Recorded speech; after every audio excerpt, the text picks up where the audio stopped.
മാഷെ ഒക്ടോബർ 10-നാണ് വെടിനിർത്തൽ ഗസയിൽ പ്രാബല്യത്തിൽ വന്നത്. പക്ഷേ ഇപ്പോൾ ഒരു കണക്ക് വന്നിട്ടുണ്ട്. മരണക്കണക്കാണ്.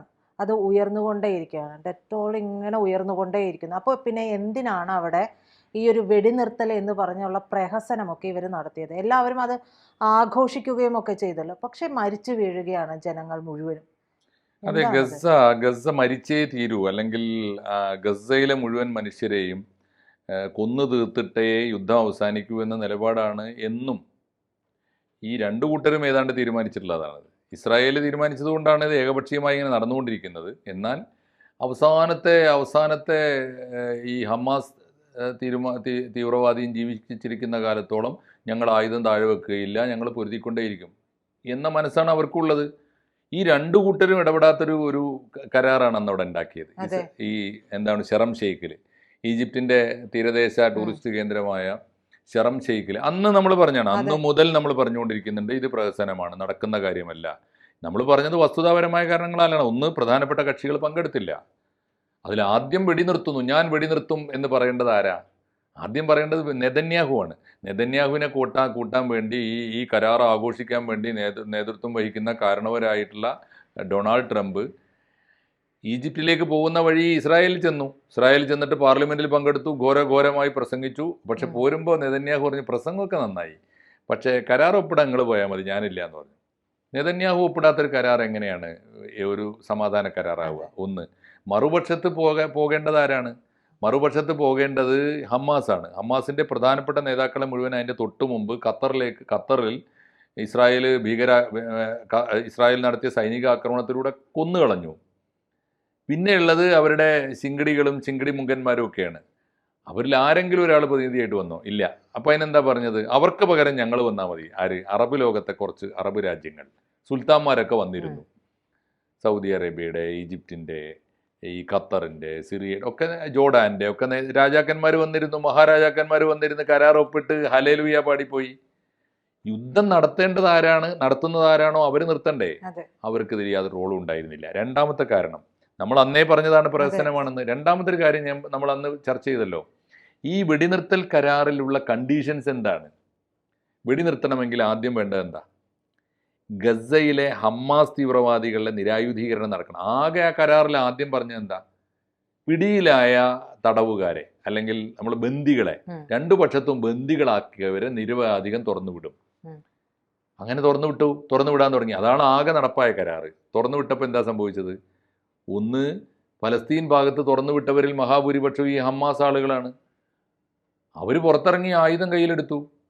പുറത്തിറങ്ങിയാൽ പിന്നെ നിരായുധീകരണം വേണം എന്ന് വകുപ്പിലില്ല. അവർ തുറന്നു വിട്ടു, അവർ വീണ്ടും ആയുധം കയ്യിലെടുത്തു, അവർ പോരാടാൻ തുടങ്ങി. ഒന്ന്. രണ്ട്, മറുഭാഗത്തിന് വിട്ടുകൊടുക്കേണ്ട ബന്ദികളെ ജീവനോടെ ഇല്ല, മയ്യത്താണ്, ഡെഡ് ബോഡിയാണ് കൊടുക്കാന്ന് പറഞ്ഞത്. ആ ഡെഡ് ബോഡി പോലും കൊടുക്കാൻ കഴിഞ്ഞിട്ടില്ല. കാരണം ഡെഡ് ബോഡി എന്ത് ചെയ്തു എന്ന് വരും ഈ തീവ്രവാദികൾക്ക് വല്ലതിന് അക്കൗണ്ട് ഉണ്ടോ? അവരുടെ കയ്യിലുമില്ല. അതും നടപ്പായില്ല. അപ്പോൾ വെടിനിർത്താൻ യാതൊരു ന്യായം അവർക്കില്ല. മൂന്നാമത്തെ കാരണം എന്താ? വെടിനിർത്തിയോ എന്ന് വലിയ പെരുമ്പറ കൊട്ടി ലോകം മുഴുവൻ പറഞ്ഞപ്പോൾ പലയിടത്തായിട്ട് പോയി ഒളിച്ചിരുന്ന ഈ പാവം ഫലസ്തീനികൾ, ഗസയിലെ നിവാസികൾ ആർത്തലച്ചുകൊണ്ട് തിരിച്ചു വരുമ്പോൾ എന്താ കാണുന്നത്? ഇസ്രായേൽ സേന അവിടെ തന്നെ തോക്കും പിടിച്ചിരിക്കുന്നുണ്ട്. അപ്പോൾ എന്ത് വെടിനിർത്തൽ? അപ്പോൾ വെടിനിർത്തലിൽ ആദ്യം വേണ്ട കരാർ എന്താ? ഇസ്രായേൽ സേന ഗസയിൽ നിന്ന് പിൻവാങ്ങണം. അത് കരാറിലുണ്ടോ? ഇല്ല. ഹമാസിനെ നിരായുധീകരിക്കണം. അത് കരാറിലുണ്ടോ? മാത്രമല്ല, ഹമാസ് ഇപ്പോഴുള്ള നിയമം അനുസരിച്ച് അവിടെ തെരഞ്ഞെടുക്കപ്പെട്ട ഭരണകൂടമാണ്, സർക്കാരാണ്. ഹമാസിന്റെ ഭരണം നിലനിൽക്കുന്ന നാടാണ് ഗസ. വെസ്റ്റ് ബാങ്കിൽ അൽഫത്തഹാണ്, സമാധാന പ്രേമികളായ അൽഫത്തഹാണ്. അതുകൊണ്ടാണ് അവിടെ തിരിച്ചടിയില്ലാത്തത്. ഗസയിൽ ഭരിക്കുന്ന ആരാണ്? ഹമാസാണ്. അവരെ കുറേ എണ്ണത്തിന് വെടിവെച്ചുകൊണ്ടായില്ല. തിരഞ്ഞെടുക്കപ്പെട്ട ഗവൺമെൻറ്റാണ്. അവർ ഇനി ഭരിക്കാൻ പാടില്ല എന്ന് തീരുമാനമുണ്ടോ? പകരം ആര് ഭരിക്കണം തീരുമാനമുണ്ടോ? വളരെ അവ്യക്തമായിട്ട് ഏതൊരു ചോദ്യത്തിന് പറഞ്ഞു. അത് പഴയ ബ്രിട്ടീഷ് പ്രധാനമന്ത്രിയായിരുന്ന, എന്തായിരുന്നു അദ്ദേഹത്തിൻ്റെ പേര്, അദ്ദേഹത്തെ ഭരണം ഏൽപ്പിച്ച് കളയാം, ഇടക്കാല സർക്കാരായിട്ട്. ഇപ്പോൾ മുഹമ്മദ് യൂനുസിനെ കൊണ്ടുവന്ന് ഏൽപ്പിച്ചതുപോലെ. അല്ല, ഞാൻ പേര് പറഞ്ഞു. എന്തായാലും പഴയൊരു, അപ്പോൾ എന്തായാലും ഒരു ബ്രിട്ടീഷ് നേതാവിനെ കൊണ്ടുവന്നിട്ട് ഇതൊന്നും നടപ്പാക്കാനുള്ള അത് ആ കരാറ് പിന്നെ പിൻവലിച്ചു എന്ന് അത് വെട്ടിമാറ്റി. കാരണം അങ്ങനെ ഒരു ഗവൺമെന്റ് വരുന്നു എന്ന് കേട്ടാൽ തന്നെ പലസ്തീനികൾ അംഗീകരിക്കാൻ പോകുന്നില്ല.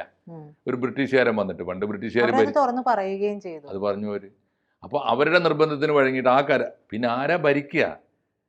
ഭരണമില്ലാത്തൊരവസ്ഥ വന്നു, ഭരിക്കാൻ ആളില്ലാത്ത അവസ്ഥ വന്നു. തീർച്ചയായിട്ടും ഹമാസ് പോരാളികൾ തിരിച്ചു വന്നിട്ട് അവർ വീണ്ടും ആയുധം ഏന്താൻ തുടങ്ങി. മാത്രമല്ല, ഹമാസിനെ ഭയപ്പെട്ട് നാടുവിട്ടു പോയവർ വരുമ്പോൾ ഇസ്രായേൽ സൈന്യം അവിടെ ഉണ്ട് താനും. രണ്ടു കൂട്ടർക്കും ഭയപ്പാടായി. അതുകൊണ്ട് വീണ്ടും പഴയ അവസ്ഥ തുടർന്നു, ഏറ്റുമുട്ടലുകൾ, കൂട്ടക്കൊലകൾ. പക്ഷേ ഇസ്രായേൽ ആദ്യമേ ഗൂഢമായി ചിരിച്ചുകൊണ്ട് പറഞ്ഞു, ഞങ്ങൾ അന്നേ പറഞ്ഞതല്ലേ ഇതിന് പോണ്ട, ഒരു തരത്തിലുള്ള ഒത്തുതീർപ്പിന് ഞങ്ങളില്ല. ട്രംപ് ഇങ്ങനെ പറഞ്ഞുകൊണ്ടിരുന്നപ്പോഴും അവർ എസ് പറഞ്ഞിട്ടില്ലല്ലോ. മറ്റു പല രാജ്യങ്ങളും എസ് പറഞ്ഞു, ശരിയാണ് ശരിയാണ് ശരിയാണ്, സമാധാനം വേണ്ടതാണ്. നെതന്യാഹു ഇടയ്ക്ക് പറയുകയും ചെയ്തു, ഇത് ഞങ്ങളുടെ രാഷ്ട്രത്തിന്റെ സുരക്ഷ സംബന്ധിച്ച കാര്യമാണ്, അതിൽ ആരും ഇടപെടണ്ട എന്ന് പറയുകയും. സത്യമാണ്. ഇനി അവരോട് പറഞ്ഞിട്ട് മനസ്സിലാക്കാൻ ആർക്കും കഴിയില്ല. ഇസ്രായേലിൻ്റെ സ്ഥാനത്ത് ആരായിരുന്നാലും ഇതിനൊക്കെ ഒരു പരിധിയുണ്ട്, സഹിക്കുന്നതിന് പരിധിയുണ്ട്. കാരണം ഇസ്രായേൽ ഇഷ്യൂ ഉണ്ടാക്കിയത് അവരല്ല. ആഗോളതലത്തിൽ പഴയ പകയൊക്കെ മാറ്റി നിർത്തിയിട്ടാണ് ഞാൻ പറയുന്നത്. 100 കൊല്ലം മുമ്പുള്ള പകയൊക്കെ 1920 ഈ ഫസ്റ്റ് വേൾഡ് വാർ കഴിഞ്ഞപ്പോൾ തുർക്കിയെ തോൽപ്പിച്ചിട്ട്, തുർക്കിയുടേതായിരുന്നല്ലോ പലസ്തീൻ, തുർക്കിയെ തോൽപ്പിച്ചിട്ട് ബ്രിട്ടൻ ജയിച്ചു കഴിഞ്ഞപ്പോൾ ബ്രിട്ടൻ്റെ കയ്യിലായല്ലോ ഫലസ്തീൻ.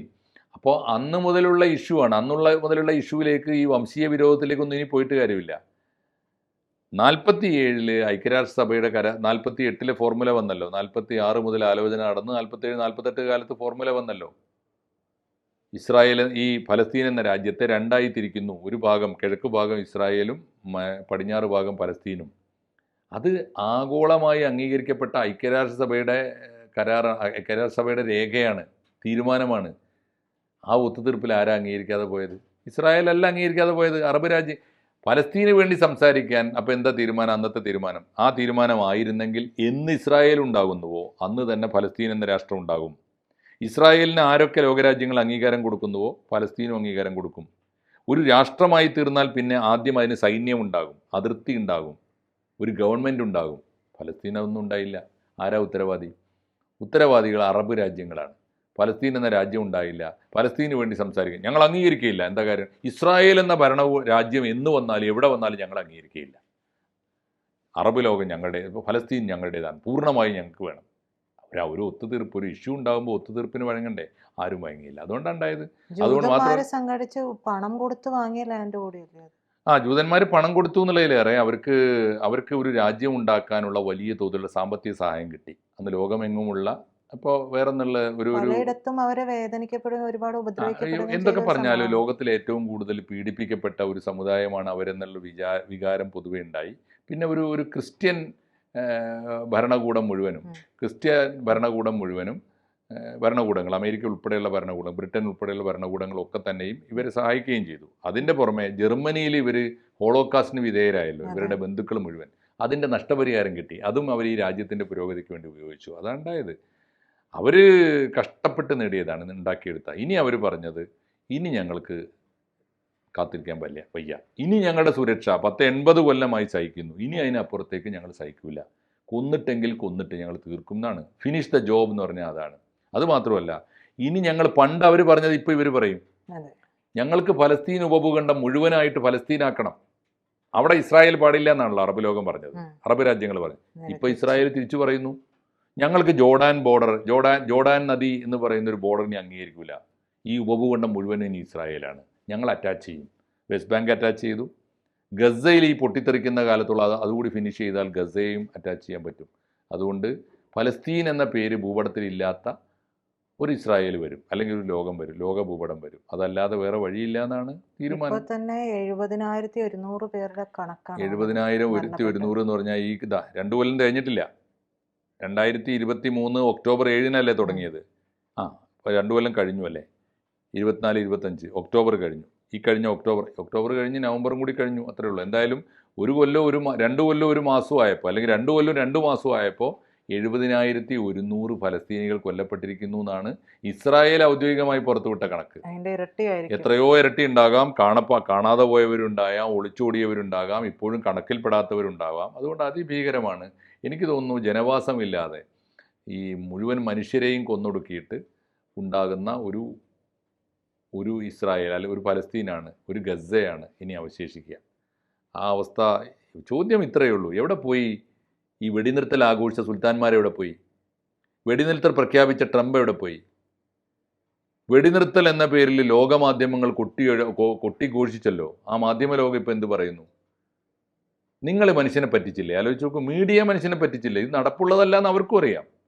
നിങ്ങൾ ആർക്ക് വേണ്ടിയാണ് ഈ ഒത്താശ പാടിയത്? നുണ പറയാൻ, അത് പ്രചരിപ്പിക്കാൻ ഒത്താശ പാടിയ ലോകത്തിലെ എല്ലാ മീഡിയയും മറുപടി പറയേണ്ടതാണ്, കയ്യും കെട്ടി മറുപടി പറയേണ്ടതാണിത്.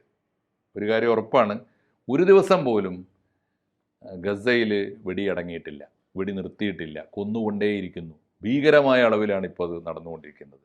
എന്ന് കൊന്നു തീരുന്നുവോ അന്ന് ഒരു മഹാരാജാവിൻ്റെയും മധ്യസ്ഥതയില്ലാതെ ഗസയിലെ അല്ലെങ്കിൽ പലസ്തീൻ പ്രശ്നം തീരും. അതേ ഉള്ളൂ ഇന്നത്തെ അവസ്ഥയിൽ നമുക്ക് പറയാവുന്നത്. അതിൻ്റെ ഏറ്റവും ഒടുവിലത്തെ തെളിവാണ് ഈ പുറത്തു വന്ന കണക്ക്. കൂടുതൽ വാർത്തകളും വിശേഷങ്ങളും നിങ്ങളിലേക്ക് എത്താൻ ABC മലയാളം സബ്സ്ക്രൈബ് ചെയ്യുക, ബെൽബട്ടനും അമർത്തുക.